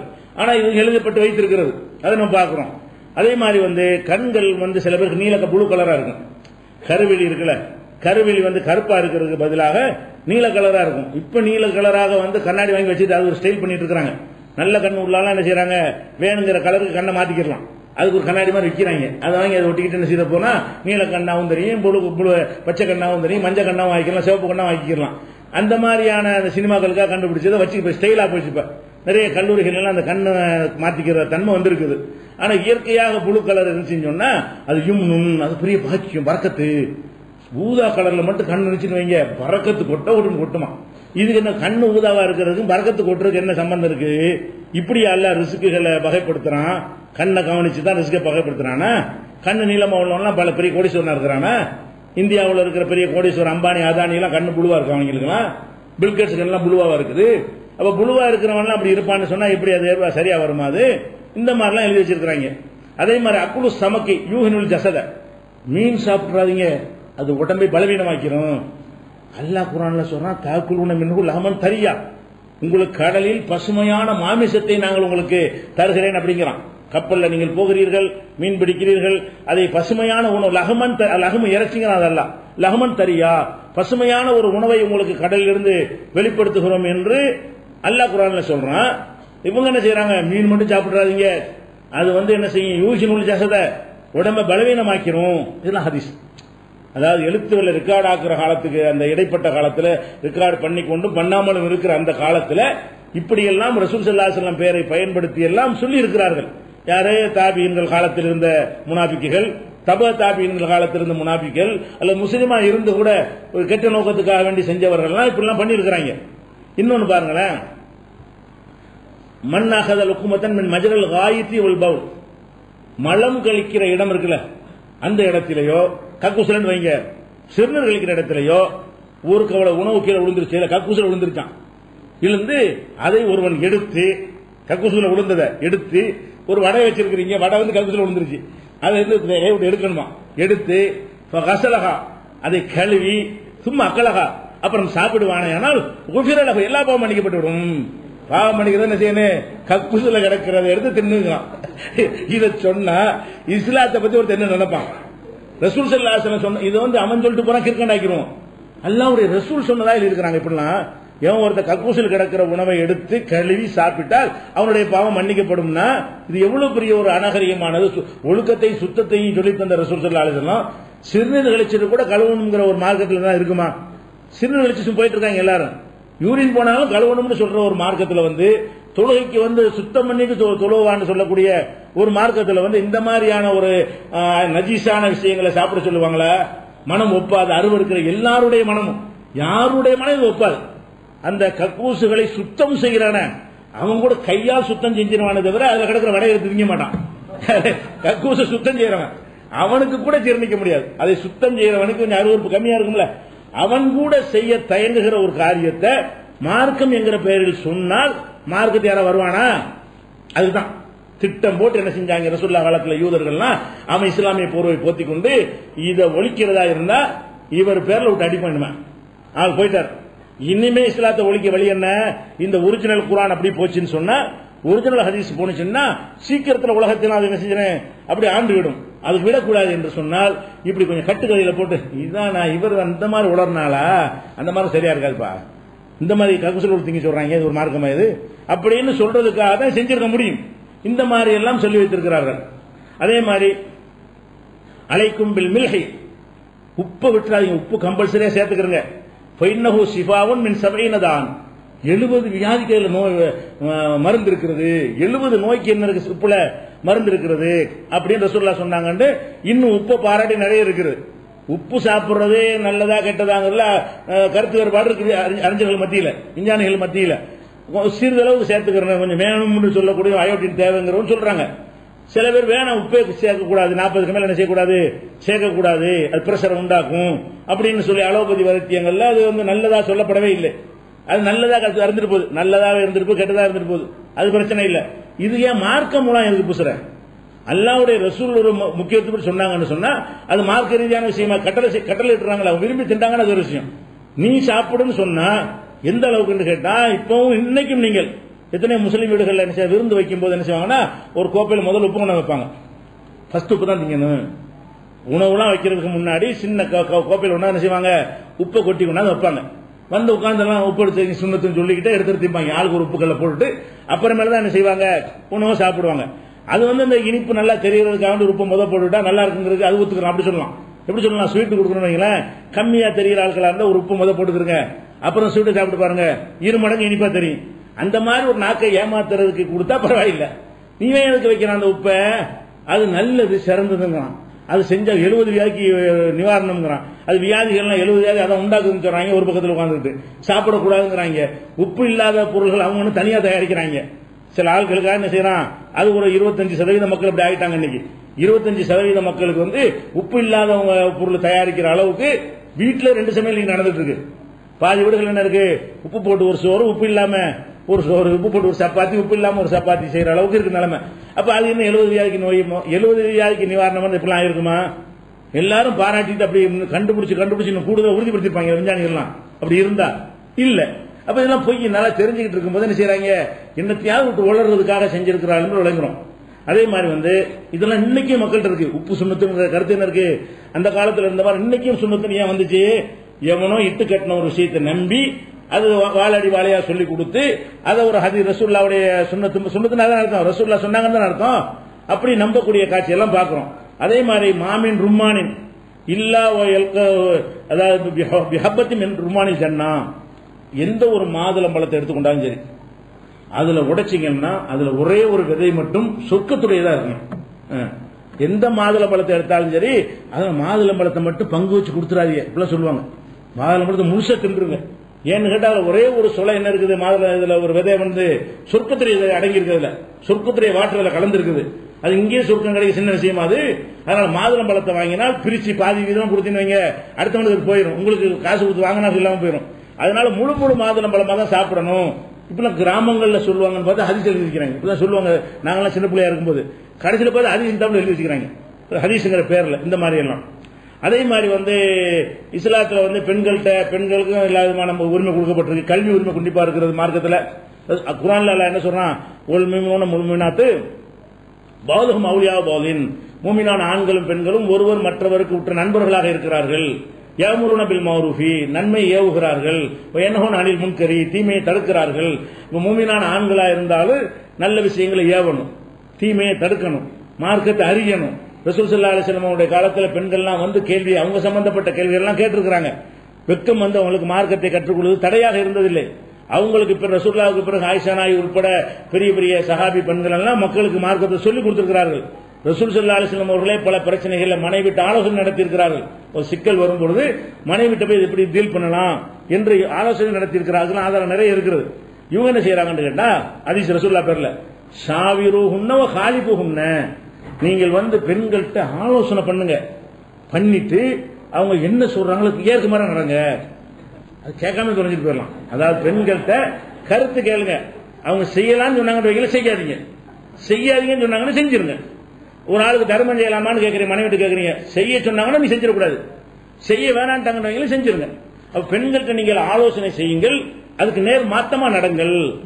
அது இது ஆலோசனை செய்யாதுன்னு சொன்னாலாச்சும் ஒரு கருத்து போயிடும். கருத்தை இது கேட்கறது, கருத்தையும் கேட்டுவிட்டு அந்த கருத்தை மீறுங்க, வேணும்னு மீறுங்க. இது பெண்களை இழிவுபடுத்துறதுக்காக வேண்டி பெண்கள் மட்டும் உனக்கு குடும்பத்தில் பஞ்சாயத்தா இருக்காங்க, பொண்டாட்டி சொல்லு கேட்காம வந்திருப்பாங்க, அவங்க உண்டாக்கியிருப்பாங்க. யாரும் உண்டாக்கியிருப்பா, வீட்டில் பொண்டாட்டி சொல்ல கேட்கக்கூடாதுக்கா வேண்டி ரசூலா என்ன சொன்னாங்க தெரியுமா, உன் சொல்ல கேட்கக்கூடாது ரசூலா சொல்லிட்டாங்க. உன் ஆலோசனை கேட்பேன், ஆனா எடுத்து நடக்க மாட்டேங்க, ரசூலா சொல்லிட்டாங்கன்னு அடங்கிடுவாங்கல்ல. அப்ப ரசூல் ஸல்லல்லாஹு அலைஹி வஸல்லம் பேரை போட்டு இந்த பெண்களை அடக்குவதற்காக வேண்டிதான் இதை இட்டு கட்டியிருப்பானே தவிர, இது குர்ஆன்லயே ஹதீஸ்ல இப்படி இருக்குமா? அல்லாஹ்வுடைய ரசூல் இப்படி சொல்லி இருப்பாங்களா? அவங்களே முஸ்லிமாட்ட ஆலோசனை கேட்டாங்க. அந்த மக்கா வெற்றியின் போது நோன்பு திறப்பாங்கல்ல, மக்கள் எல்லாம் திறக்க மாட்டேன்பாங்க. குர்பானி விஷயத்துல ரசூல்லா அறுக்கிறதுக்கு முடிவு பண்ணுவாங்க, மத்தவங்க அறுக்க மாட்டாங்க, இஹ்ராம களைய மாட்டாங்க. இதுல எல்லாம் ரசூல்லா யார்கிட்ட ஆலோசனை கேட்கறாங்க? மனைவி மாற்ற ஆலோசனை கேட்கறாங்க. அவங்க சொல்ல கேட்டு நடக்கிறாங்க.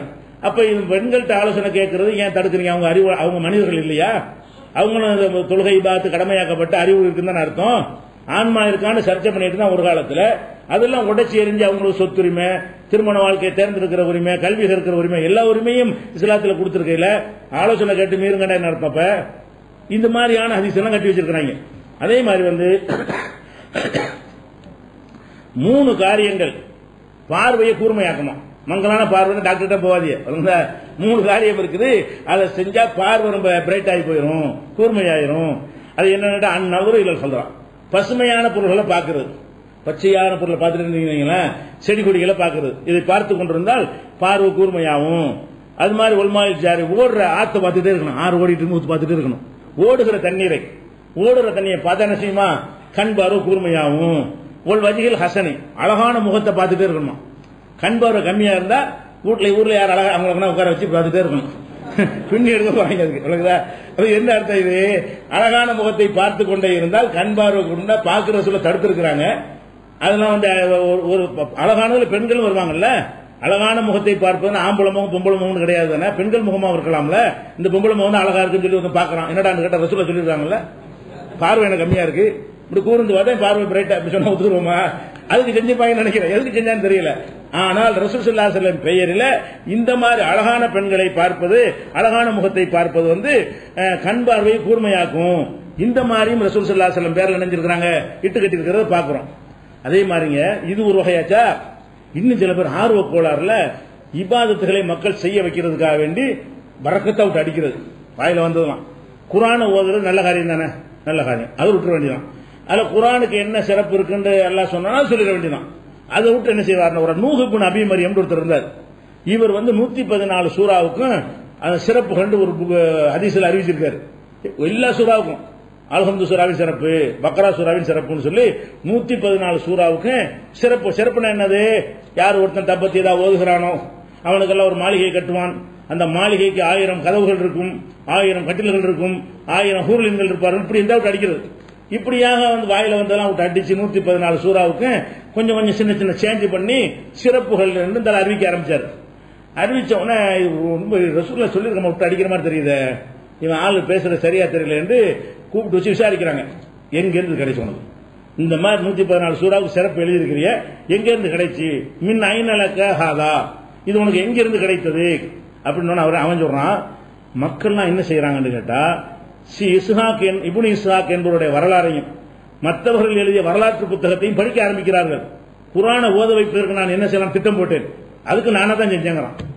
மக்களை குர்ஆனை ஓதாம வேற ஒரு புத்தகம் படிக்கிறாங்களாம். அதுல இருந்து திருப்புவதாக இருந்தால் ஒவ்வொரு சூறாவுக்கும் பயங்கரமான நன்மைன்னு நான் சொன்னேன்னு சொன்னா அதுக்கான படிப்பாங்கல்ல, நல்ல பேர்ல. இவங்க யாரு இபாதத் தப்லீக்ல செய்யற மாதிரி, தப்லீக்ல விட்டு அடிப்பாங்கல்ல பொய், எல்லாமே பொய்யா தான் சொல்லுவாங்க. அந்த மாதிரி வந்து ஒருத்தர் வந்தாரு, இப்படி பணக்காரனா போயிட்டாரு, இப்படி இந்த மாதிரி கதை சொல்றது. இந்த மாதிரியான ஒரு அடிப்படையில வந்து பொய்களை விட்டு அடிச்சாலும் நூஹ் இப்னு அபி மரியம் இவருடைய எக்கச்சக்க எந்த ஹதீஸ் சூறாவுடைய சிறப்பு எடுத்தாலும் ஒரு 5-6 சூறாவுக்கு தான் சிறப்பு இருக்கு. பொதுவாக குர்ஆன் சிறப்பு இருக்குது, குறிப்பிட்ட சூறாக்களுக்கு சிறப்பு என்று எடுத்துக்கொண்டால் 114 சூறாவுக்கு சொல்லப்படவில்லை. ஆனாலும் இந்த ஆள் என்ன பண்றாருன்னு கேட்டா, வரலாற்று நூல்களையும் கதைகளையும் படிச்சுட்டு இருக்கிறாங்க. அவங்கள மாத்தி அவங்கள சரியான பாதையை கொண்டு வர்றதுக்காக வேண்டி நான் தான் இதை பண்ணினேன் அப்படின்னு இவன் சொல்லியிருக்கிறான். யாரு? நூஹ் இப்னு அபி மரியம். அதே மாதிரி வந்து ஆசூரா தினத்தில் அந்த ஆட்சி ஓடல இருக்கிறான். ஆசூரா தினத்தில் வந்து சுருமாயிட்டுக் கொள்வதும், ஆசூரா தினம் இருக்குல்ல, முஹர்ரம் 10 வந்து சுருமாயிட்டுக் கொள்வதும், ஜீனத் அலங்கரித்துக் கொள்வதும், அது வந்து ரொம்ப சுன்னத்தான நல்ல காரியம் செய்யணும் அப்படின்னு சொல்லி ஒரு ஹதீஸ். இது யார் இட்டு கட்டிருப்பா? ஆசூரா நாள்ல நோன்பு வைக்கிறது இருக்குது. ஆசூரா நாள்ல அல்லாஹ் வந்து மூசா நபியை காப்பாத்தினாண்டு அதுதான் இருக்குது. அது ஒரு பண்டிகையாக ரசூல் ஸல்லல்லாஹு அலைஹி வஸல்லம் வந்து அலங்கரித்து சுருமாயிட்டு புது ட்ரெஸ் போட்டு அது மாதிரி இருக்கக்கூடிய நாளாக நமக்கு 2 நாள் தான் இருக்கிறது. நோன்பு பெருநாள் 1, ஹஜ் பெருநாள், இந்த 2 நாள் தான். ஈதுடைய நாள் 2 நமக்கு சொல்லிட்டாங்க. சொல்ல போனா 5 இருக்குது. இந்த ஐயாமு தஸ்ரீக் இருக்குல்ல, அதையும் சேர்த்தா அது ஒரு 3, 5 மொத்தம் 5 நாள் வரும். இந்த 5 நாள் தான் நமக்கு பண்டிகையுடைய சந்தோஷமா உண்பதற்கும் பருகுவதற்கும் வகை வகையா சாப்பிடுறதுக்கும் அணிவதற்குரிய நாட்கள் என்று ரசூலுல்லாஹ் சொல்லி இருக்கிறாங்க. இந்த மாதிரி நாளத்துல வந்து செய்யறது சுன்னத்துங்கிற மாதிரி எழுதிக்கிறாங்க. இது எங்க இருந்து வந்தது? ரசூலுல்லாஹ் சொன்னது இல்ல, பொய் தான் இது. அதே மாதிரி வந்து இப்ப நகம் வெட்ட சொல்லி மார்க்கத்தில் இருக்குது, வலியுறுத்தப்பட்டிருக்கிறது. நகம் வெட்டுறதுக்கு ஒரு மெத்தடு, நகம் எப்படி வெட்டணுமா அப்படி ஹதீஸ் எழுதிக்கிறாங்க. நகம் வெட்டுறதாக இருந்தால் முதல்ல என்ன செய்யணுமா, இங்க ஆரம்பிக்கணுமா, வலது கையில வந்து ஏதோ எது வசதியோ அப்படி செஞ்சுட்டு போயிடலாம். அதான் கரெக்டான முறை. நமக்கு எது வசதியோ இந்த கையில வேண்டாம் இந்த கையில வேண்டாம், அதுக்கு மெத்தட்லாம் ஒன்றும் கிடையாது. ஆனா இவங்க என்ன பண்ணாங்கன்னு கேட்டா, இங்க இருந்து ஆரம்பிச்சு இப்படி நாளை வெட்டி விட்டு அப்புறம் இங்க இருந்து ஆரம்பிச்சு இங்க வந்து இந்த இது முடிக்கணுமா, அதான் இந்த கட்டை விரல்ல இங்க ஆரம்பிக்க நீங்க முடிக்கணுமா. எப்படி முதல்ல வெட்ட ஆரம்பிக்கிறது, ஃபர்ஸ்ட் இந்த விரல ஆட்காட்டி விரல்ல ஆரம்பித்து அப்புறம் நடுவிரலுக்கு வந்து, அதுக்கப்புறம் இது என்னது மோதிர விரலா பாம்பு விரலா, மோதிர விரலுக்கு வந்து சுண்டு விரலுக்கு வந்து, அப்புறம் இந்த கையில் அதே மாதிரி வந்து இந்த கட்டை விரல், இதுக்கு இந்த கட்டை விரல். அப்ப முதல்ல இந்த விரலில் ஆரம்பித்து இந்த விரல முடிக்கணும். எங்க ஊர்ல எல்லாம் நாங்கெல்லாம் சின்ன பிள்ளையா இருக்கும் போது பார்பர் ஷாப்ல போய் என்ன செய்வோம், முடிவெட்ட போகும்ல, அவங்க நகம் வெட்டி விடுவாங்க, கையை நீட்டு இந்த முறையெல்லாம் வெட்டுவாங்க. எங்க ஊர்ல அந்த பார்பர் ஷாப் போனீங்கன்னா அவங்க தெரிஞ்சு வச்சு சொல்லி கொடுத்துருக்காங்க இந்த பொய்ய, இதான் சுண்ணத்துன்னு சொல்லிட்டு நகமற்ற ஒரு சுண்ணத்தான முறை இருக்கும் தெரியுமா, நீ என்ன இப்படி போய் சொல்ற அப்படின்னு சொல்லிட்டு இப்படி வெட்டி விட்டு இந்த முறையில் இதை கடைசியா வெட்டுவாங்க. ஒரு சுண்ணத்தை நாங்கள் நினைச்சுக்கிட்டோம். அப்ப இந்த கதைகள் இன்னைக்கு வரைக்கும் அழியல. இட்டுக்கட்டப்பட்டது டிக்ளேர் பண்ண பிறகும் கூட இன்னைக்கு வரைக்கும் அதுக்கு என்ன இருக்கு, ஜீவன் இருந்துகிட்டு இருக்கு, மக்கள் மத்தியில் உயிர் இருந்துகிட்டு இருக்கு, போய்கிட்டே இருக்கிறது. அதை பார்க்கிறோம். அதே மாதிரி இந்த ஆலிம் சாக்களை புகழ்ற மாதிரியான ஹதீஸ் அளவுக்கு எதுவும் இட்டுக்கட்டின கிடையாது. இந்த மத குருமார்களை புகழ்ற மாதிரி ஜாஸ்தியா இட்டுக்கட்டிருக்கிறாங்க. எந்த அளவுக்கு இட்டுக்கட்டிருக்காங்க கேட்டா, இன்ன சலாத்து பி அமாமத்தின் தாதுல் பி ஹம்சி வைஷரின், தலப்பா கட்டிக்கிட்டு தொழுகிறது இருக்க 25 மடங்கு சிறந்தது. நீங்க யாரும் தலப்பா கட்டுறது, அஜத் தான் கட்டுவார், நம்மளாம் கட்டிட்டு இருக்க மாட்டோம். அப்ப அஜத் தலப்பா கட்டி தொழுகிறார்ல, நம்ம எல்லாம் 1 மடங்குனா 25 கிடைக்குது, நம்ம அவர்கிட்ட நெருங்க இயலுமா? அவர் தலப்பா இந்த உண்டாக்குறதுக்காக வேண்டி தலைப்பாகை கட்டிக்கிட்டு தொழுவது 25 மடங்கு நன்மை. இப்படி எந்த ஒரு ஆதாரப்பூர்வமான ஹதீஸுமே ஆத்தன்டிக்கா இல்ல, பரப்பினார்கள். இப்படி எல்லாம் ரசூலுல்லாஹ் சொன்னதாக பரப்பினார்கள். அதே மாதிரி இதா ஜலசல் முத்தஅல்லிமு பைன யதையில் முஅல்லிமி, ஆசிரியருக்கு முன்னால் மாணவன் உட்கார்ந்தானேயானால் ஃபதஹல்லாஹு அலைஹி 70 பாபன் மின் ரஹ்மா, அவனுக்கு 70 ரஹமத்து வாசல்களை திறந்துறான். ஆசிரியருக்கு முன்னாடி போய் மாணவன் உட்கார்ந்தா போதும், அல்லாஹ் என்ன செய்வானா 70 வாசல் திறந்துடுறானா. ஒலா யக்கும் மின் இந்திஹி, அவற்றை உட்கார்ந்து எந்திரிக்கிறான்ல, எந்திரிக்கும் போது இல்லா கயோமின் வலதத்து உம்முஹு, அவன் தாய் பெற்றெடுக்கும் பொழுது எப்படி பாவம் இல்லாத இருந்தாலும் அந்த மாதிரி ஆயிடுவானா. உங்களுக்கு பாவம் பண்ணிக்க இல்ல அக்கறம் பண்ணிவிடுங்க, பண்ணி விட்டு போய் அசரத்துக்கு முன்னாடி போய் கொஞ்சம் உட்கார்ந்துட்டு எந்திரிக்க வேண்டியது. பாவம் இல்லை, இப்ப செய்யறதெல்லாம் செஞ்சு விட்டு அசரத்துக்கு முன்னாடி உட்கார்ந்து எந்திரித்து விட்டால் அன்று பிறந்த பாலகன் வாங்கல, அன்று பிறந்த பாலகன் மாதிரி பாவமற்றவராக ஆகிவிடுவார் என்று சொன்னாங்களாம். அதனாலதான் அஜத்து மாதிரி தனி அந்த தப்பு செய்யறாங்க, ரொம்ப அஜத்தை மதிப்பாங்க. நிறைய தப்பா சம்பாதிக்கிறவங்க, தப்பான லாட்டரி வைக்கிறவங்க, சினிமா கூட்டம் நடத்துறவங்க, இது மாதிரியான சாராயம் விற்கிறவங்க, ஹராமான தொழில் பண்றாங்கல்ல, இந்த மாதிரி ஆட்கள்லாம் பாத்தீங்கன்னா நீங்க மதிக்கிறது ஜாஸ்தியா மதிப்பாங்க. யார? அஜத்தை. எதுக்கு மதிக்கிறாங்கன்னு கேட்டா, ஏதோ இந்த மாதிரி பாக்குறதுனால ஏதோ பாவம் கழியட்டுமே, அப்படி அதுக்காக தான் இவர் பார்த்தா பாவம் கழி அப்படி நம்பிக்கை. இதெல்லாம் அடிப்படையான இப்படி இட்டு கட்டி வச்சிருக்காங்க. எந்திரிச்சவன பாவம், உட்கார்ந்து எந்திரிச்சா பாவம் போக முடியாது, சின்ன விஷயம் தானுங்க, என்னோட செஞ்சுட்டு போலாமே. அன்று பிறந்த பாலகண்ட ஹஜ்ஜிக்கு இருக்கு ரசூலுல்லாஹ் சொல்லியிருக்கிறாங்க. அந்த அந்தஸ்து யாருக்கு கிடைக்குது? இப்ப அஜத்தை பாக்குறவங்க கிடைக்கிறா இல்லையா, அப்படி பாக்குறோம்.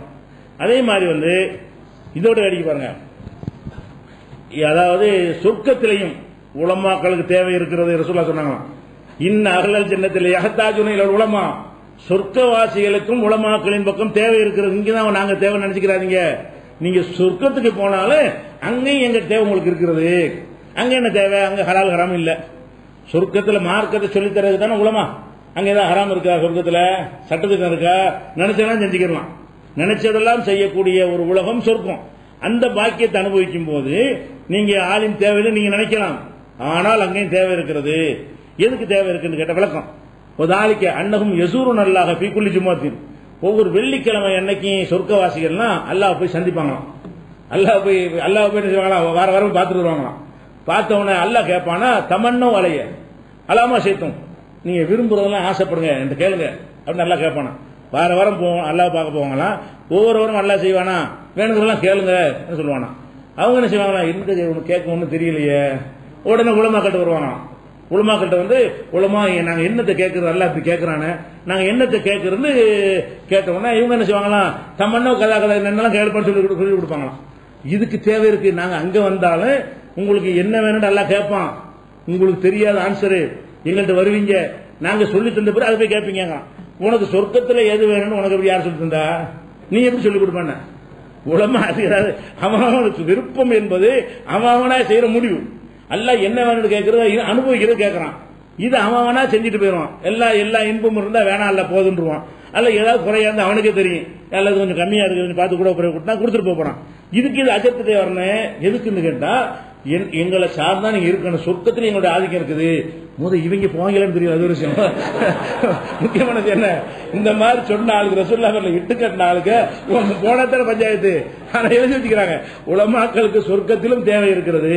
அப்ப இந்த மாதிரி எல்லாம் இந்த உலமாக்களை புகழ்ந்து நிறைய ஹதீசுகள் இப்படிதான் பரப்ப ஆரம்பிக்கிறாங்க. அதே மாதிரி இன்னல் ஆலிம உள்ள முத்தாலிம இதா மர்ராலா கரியத்தின், ஒரு ஆலிமும் மாணவரும் உஸ்தாதும் மாணவரும் ஒரு கிராமத்தை கடந்து சென்றார்களே, ஆனால் இன்னல்லாக எருப உள்ள அதாபன் மக்பரத்தி தில்கல் கரியா, அந்த ஊரில் உள்ள கபிரஸ்தான் இருக்குல்ல, அந்த கபிரஸ்தான்ல வேதனை செய்யப்படுவாங்கல்ல, அவங்களுடைய வேதனைகள் 40 நாளைக்கு நிற்குமால. இந்த ஒரு அசர்த்தையும் மாணவனையும் கூட்டிட்டு போய் கபிரஸ்தான் வழியா கூட்டிட்டு போயிட்டோம்னா 40 நாளைக்கு பஞ்சாயத்து இல்ல. ஒரு 40 நாளைக்கு ஒரு 2 பேரை போட்டு என்ன செய்யணும், ஒரு ரவுண்ட்ஸ் விட்டுற வேண்டியதான். ஒரு 40 நாளைக்கு ஒருக்கா இவர் ரவுண்ட் போயிட்டு வந்தாருன்னு சொன்னா அந்த 40 நாளைக்கு கபர் வேதனை இல்ல அப்படின்னா இப்பெல்லாம் இருந்தானே சொல்லுவாங்க மக்கள்கிட்ட. நம்ம மாதிரியா பாவங்கள்லாம், அவங்கள போனால பாவம் கழியுது, உட்கார்ந்தால அன்று பிறந்த பாலகங்கிறோம். சின்ன விஷயமா ஆலிம்கள்லாம் இந்த மாதிரி பில்டப் கொடுத்து தான் ஆலிம்கள்னா ஒரு மதிக்கத்தக்கவர்கள் மாதிரி புனிதமானவர்கள் மாதிரி தோற்றத்தை ஏற்படுத்துறதுக்கு அவங்க செஞ்சாங்க. ஆனா நிக்கல ஒரு விஷயம், அப்படி செஞ்சாங்க ஒரு காலத்துல. அதே மாதிரி மன்சாரல் உலமா ஃபக்கத் ஜாரணி, ரசூலுல்லாஹ் சொன்னாங்க, உலமாக்களை நீங்கள் போய் ஜியாரத் செஞ்சால் சந்தித்தால் ஃபக்கத் ஜாரணி, என்னைத்தான் சந்திக்கிறீர்கள். ஒரு ஆலிமை சந்திக்கிற யாரை சந்திக்கிற மாதிரி? ரசூலாகிய என்னை சந்திக்கிற மாதிரி. உமன் சாபகல் உலமா, உலமாட்ட யாரா முசாபா செஞ்சீங்கன்னு சொன்னா இப்ப கண்ணமா சாபகனி, ஏன்டா முசாபா செய்யறாரு அவரு? நீங்க உலமாட்ட முசாபா செய்யும் ரசூலாட்ட செய்யணும் நினைச்சிட்டு செய்யுங்க அப்படின்னா நான் மக்கள்கிட்ட அதுதான் அப்படி செய்யறாங்க. சோ நம்மள கை கொடுக்குறோம்ல, மத்த அளவு உலமா கிட்ட எப்படி முசாபா செய்யறான்னு பாருங்களேன்.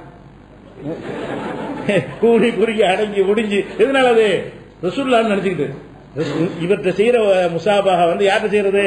ரசூல் ஸல்லல்லாஹு அலைஹி வஸல்லம் அவர்கிட்ட செய்யறதுக்கு ஈக்குவலானது என்று ரசூலுல்லாஹ்வே சொல்லிவிட்டார்கள். இப்படியான ஒரு அடிப்படையில் என்ன செய்யறாங்க, இது மாதிரிலாம் பரப்புனாங்க. உலமாக்கள் ஒரு பக்கம், மன்சாரல் உலமா ஃபக்கத் ஜாரணி, உலமாவை சந்தித்தவன் என்னை சந்தித்து விட்டான் அந்த ஹதீஸ் மாதிரி. மிதாதுல் உலமாய் அஃதலு மின் தமி சுஹதா, உலமாக்களுடைய பேனா மைத்துளி இருக்குது, அது ஷஹீதுகளுடைய ரத்தத்தை விட மேலானது. உலமான லேசா நினைக்கிறியா? அவர் எழுதுற பேனா வச்சிருக்காரு, அதுல இருந்து ஒரு துளி மை இருக்குது, அந்த மையை ஷஹீதுகளுடைய ரத்தத்தை விட மேலானது. அப்படின்னு என்ன ஆகும்? அசரத்தை எங்க கொண்டு வைப்பான்? யோசிச்சு பாருங்க. அப்ப உலமாவுடைய மைக்கு கூட அவ்வளவு பெரிய புனிதம் இருக்குது என்று தங்களுக்கு தாங்களே இந்த புனிதத்தை உண்டாக்கி கொள்வதற்காக வேண்டி இந்த உலமாங்கிற ஆளுக்கு செஞ்ச அநியாயம் ரொம்ப ஜாஸ்தி. இப்படி எக்கச்சக்கமான அக்கீதா விஷயத்துல, இபா தொழுகை விஷயத்துல, ஆசுரா நோம்பு, மேராஜ் நோம்பு, என்னென்னமோ வாயில வந்ததெல்லாம் என்ன செய்யறாங்க, ஆசுரா நோம்பு இருக்குது, மேராஜ் நோம்பு, பராத் நோம்பு என்றெல்லாம் பல விஷயங்களை இட்டு கட்டி அதெல்லாம் இபாத் செய்ய தூண்டுறோங்கிற பேர்ல மக்கள்லாம் பொடுபோக்கா இருப்பாங்க, அசால்ட்டா இருக்கிறாங்க, நாங்க இப்படி எல்லாம் பரவுது. ஒரு பக்கம் ஹதீஸ்களை எழுதி கொண்டிருக்கிறார்கள், ஒரு பக்கம் இந்த மாதிரியாக என்ன செய்யறாங்க, பரப்பி கொண்டிருக்கிறார்கள். இப்ப என்ன பிரச்சனை என்றால், இப்ப ரசூலுல்லாஹ் சொன்னதும் சொல்லாதும் இப்ப கலந்துரும் ஒரு சமூகத்தில். இப்ப என்ன நிலைமை? ஹதீசுகள் சொன்னா அதுவும் ஹதீஸ் தான் சொல்றான். இவனும் கையை ரசூலுல்லாஹ் கையை உயர்த்தினார்கள் என்று சொல்லும் போது கால ரசூலுல்லாஹ்னு சொல்லிக்கிறான், அதுவும் ரசூலுல்லாஹ் சொன்னாங்கன்னு சொல்லிக்கிறான். அவனும் சொர்க்கா சாப்பிட்டு சொர்க்கத்துக்கு போயிடுவேன் அப்படின்னு சொன்னாங்க. மன்னக்கல துப்பா பக்க தகவல் ஜன்னா, சொர்க்காயத்தின்டா சொர்க்கத்துக்கு போயிடுவான் என்றெல்லாம் ஹதீஸ் சொன்னாங்க. அப்ப சொர்க்காத்தின்டா சொர்க்கத்துக்கு போவான்ங்கிறதையும் ரசூலுல்லாஹ் பேர்ல சொல்றாங்க, அது தொழுகையில கையை உயர்த்தணும் என்பதையும் ரசூலுல்லாஹ் பேர்ல சொல்றாங்க. ரெண்டு ஹதீஸ் தான். இப்ப ஹதீஸை எல்லாம் ஏத்துக்கிறதுனா அது இதுல வகி இல்லாதுன்னு பிரிக்க வேண்டிய அவசியம் ஏற்படுதா இல்லையா? அழகான பொம்பளையை பாரு, உனக்கு பாவம் மன்னிக்கப்படும் சொன்னா, கண்பார்வை கூர்மையாகும் சொன்னா, அது ஒரு இபாதத்துன்னு சொன்னா, அப்ப இது எப்படி மார்க்கத்துக்கு உகந்ததா இல்லையே? அப்ப இது பில்டர் பண்ணணும், இது அப்படி விட்டுறக்கூடாது. நம்ம காலத்துல இது பரவுகிறது, நாம தான் தடுக்கணும். ரசூலுல்லாஹ் காலத்துல பரவல, பறந்தா இருக்கிறாங்க, உயிரோட ரசூலுல்லாஹ் இருக்கிறாங்க, இட்டுக்கட்ட முடியல. ரசூலுல்லாஹ்வுடைய மௌத்துக்கு பிறகு இந்த மாதிரி எல்லாம் ஆளுக்கு விட்டு ரசூலுல்லாஹ் பேர்ல இட்டு கட்டும் பொழுது, அப்ப ஹதீஸ் என்பது ஹதீஸ் அல்லாதுடன் கலந்தேதான் மக்கள்கிட்ட வருது. இல்ல கவனி, ஹதீஸும் வந்தது, ஹதீஸ் மட்டுமே வரவில்லை, ஹதீஸோட ஹதீஸ் இல்ல வஹியோட வஹி இல்லாதும் சேர்ந்து மக்கள் மத்தியில் பரவுகிறது. அப்பதான் அறிஞர்கள் கவலைப்படுறாங்க, என்னடா இது இப்படி போகுது, இதுக்கு என்னமா செய்யணுமே, எப்படி செய்யறது, இப்ப சரியானது எது தவறானது எதுன்னு மக்களுக்கு எப்படி நம்ம அவருடைய அடையாளம் காட்டுவதுன்னு சொல்லி இதற்காக ரொம்ப மெனக்கடுறாங்க. இதுல ரொம்ப மெனக்கட்டவர் யாருன்னு கேட்டா, முதல்ல இதை பற்றி சிந்தித்தவர் நம்ம ஷோபாண்டு ஒரு அறிஞர், அவரும் ஹதீஸை தொகுத்த ஒரு அறிஞர் தான். அவர் ஹதீஸை தொகுக்கிறோட நிக்காம என்ன செய்யறாருன்னு கேட்டா, ஹதீஸை பற்றி நம்ம ஆய்வு செய்ய வேண்டும். ரசூலுல்லாஹ்வுடைய ஹதீஸ் என்று வறுமையானால் அதுல சரியானது தவறானது எது என்பதை கண்டுபிடிப்பதற்கு நாம ஆய்வு செய்ய வேண்டும் அப்படின்ற ஒரு கோணத்துக்கு முதல்ல இந்த விதியை மக்கள்கிட்ட வைக்கிறார் அறிஞர்கள் மத்தியில். அவர் கிளாஸ்ல உள்ள மாணவர்களுக்கு சொல்றாரு. அவர் வழியாகத்தான் புகாரி பெரிய பெரிய மேதைகள்லாம் பாத்தீங்கன்னா எல்லாம் அவருடைய இந்த ஊற்றுக்கண் தான். எந்த ஹதீஸ்ல சரி லைஃப்லாம் சொல்றாங்களே அதெல்லாம் ஃபில்டர் பண்றாங்க இல்லையா, இது எல்லாத்துக்கும் முன்னோடி யாருன்னு கேட்டீங்கன்னா ஷோபாங்கிற அந்த அறிஞர் தான். அவர் என்ன பண்றாருன்னா, அவராவும் இதை விட்டு கட்டல, எது இது பிரித்தறிவதற்கு வழிமுறை எங்க இருந்து எடுக்கிறாருன்னா குர்ஆன்ல எடுக்கிறார். இப்படி கலந்து இருக்கிறது. இந்த மாதிரி நேரத்தில் நம்ம என்ன மாதிரி செய்வது என்பதற்காக வேண்டி அவர் குர்ஆன்ல ஆய்வு செஞ்சு குர்ஆன்ல இருந்து ஒரு விதியை கண்டுபிடித்து அந்த விதியை மக்கள் மத்தியில் என்ன செய்யறாரு சொல்லி, இன்னென்ன மாதிரி இருக்கிறத ஏத்துக்கிறோம், இப்படித்தான் அல்லாஹ் நமக்கு வழிகாட்டுறான், இன்னென்ன மாதிரி இருந்தா ஏத்துக்கிற கூடாது, ரசூலுல்லாஹ் சொன்னாங்கன்னு சொன்னாலும் அதை ஏற்றுக்கொள்ள கூடாது ரசூலுல்லாஹ் சொல்லலாம்னு ஒதுக்கிற வேண்டியதுதான் என்கிற மாதிரி ஒரு ரூலை ஷோபா அவர்கள் உருவாக்குறார்கள். அவர் என்ன ரூல்களை உருவாக்கினாரு, எந்த ஆதாரத்தின் உருவாக்கினாரு, எதன் அடிப்படையில் ஃபில்டர் செய்யப்பட்டது என்பது நாளைக்கு பார்க்கலாம்.